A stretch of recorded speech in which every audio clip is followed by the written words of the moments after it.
چانچی حکیم الامت فرماتے ہیں کہ اللہ تعالیٰ جس کو اپنی عظیم نسبت ضعیف نہیں، قوی بھی نہیں، اقوا دینا چاہتے ہیں تو اس کو بہت مجاہدات سے گزارتے ہیں، کیونکہ ظاہر بات ہے جب نسبت اقوا ہوتی ہے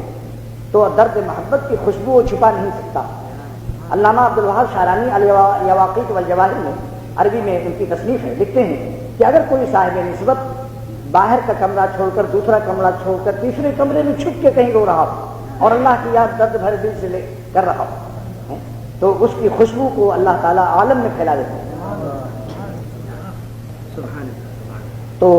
ایک سائنس جس کی تنخواہ اس زمانے میں 5 روپے تھی، انگریز کا سائنس تھا، اس کا $50,000 کا ایک معمہ نکل آیا تھا۔ اخبارات میں پہلے ہے جوا حرام، لیکن حکیم الامت کو نصیحت کرنی ہے اپنے آواز میں ایک، تو انگریز نے ڈان اخبار میں دیکھا کہ میرے 5 روپیہ تنخواہ پانے والے کو $50,000 کا اس کا معمہ نکل آیا ظالم کا، ہے تو حرام لیکن دونوں کافر، وہ ہندو سائنس اور انگریز بھی کافر، لیکن اس نے یہ سوچا نفسیاتی طور پر کہ اگر میں اس کو خبر دے دیتا ہوں تو خوشی سے مر جائے گا، لہذا اس نے کہا کہ میرا گھوڑا ٹھیک کرو، گھوڑا ٹھیک کیا، اس نے کہا چلو شکار کرو، بہت اچھا، ہنٹر لے لیا بینک، اس کے بعد اس کو بلا قصور پٹائی شروع کر دی،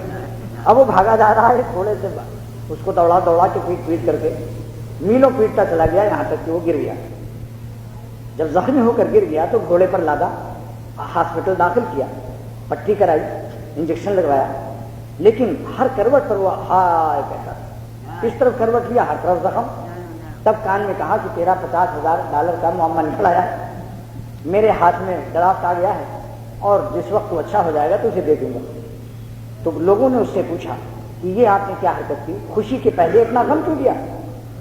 خوشی سے پہلے اتنا غم کیوں دیا؟ اس نے کہا کیونکہ خوشی معمولی درجے کی نہیں تھی اس کی حیثیت کے لحاظ سے، لہذا توازن، غم اور خوشی کا توازن قائم کر دیا، ورنہ خوشی سے مر جاتا۔ تو اللہ تعالیٰ جس کے قلب کو اپنا بناتے ہیں، تو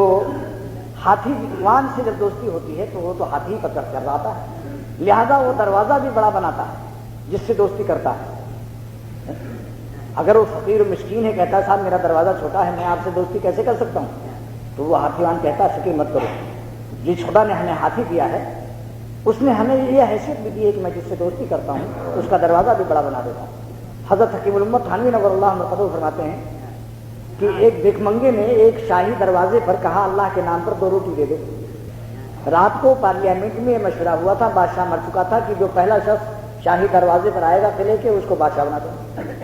آیا کہا تو اللہ کے نام پر 2 روٹی دے دے۔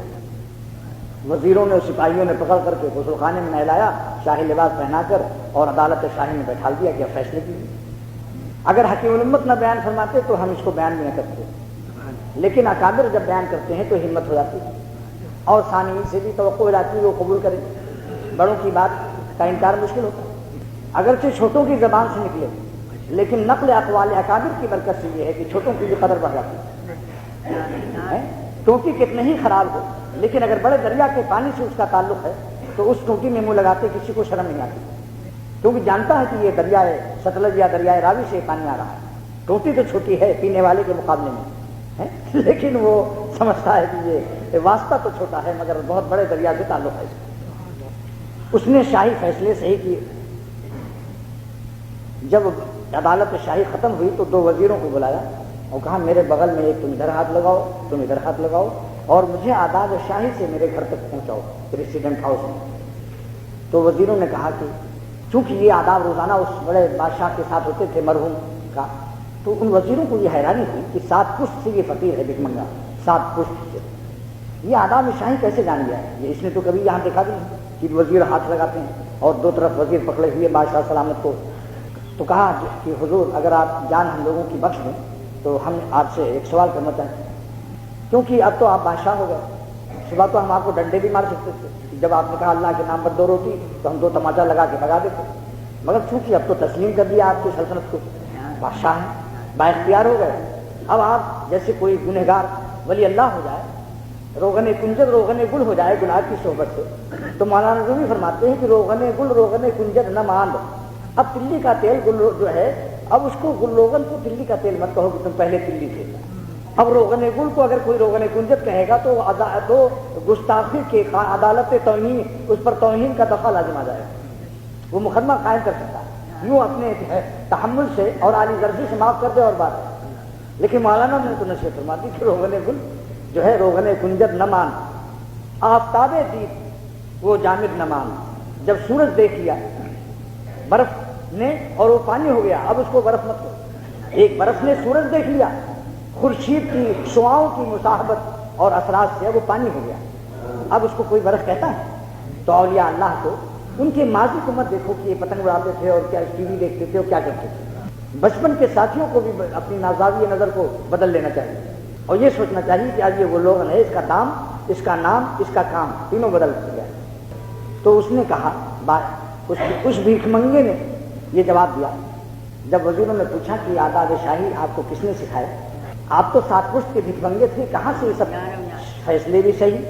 اور یہ 2 وزیروں کو بلانا؟ ہمارے تو ہوش اڑ گئے. یہ روزانہ ہم جس طرح سے پہلے بادشاہ کو کرتے تھے, آپ تو اس محلے میں رہتے ہیں جہاں سب بھیک منگے رہتے ہیں اور 7 پشت سے کبھی شاہی یہاں آئے ہی نہیں. تو اس نے جواب دیا اشکبار آنکھوں سے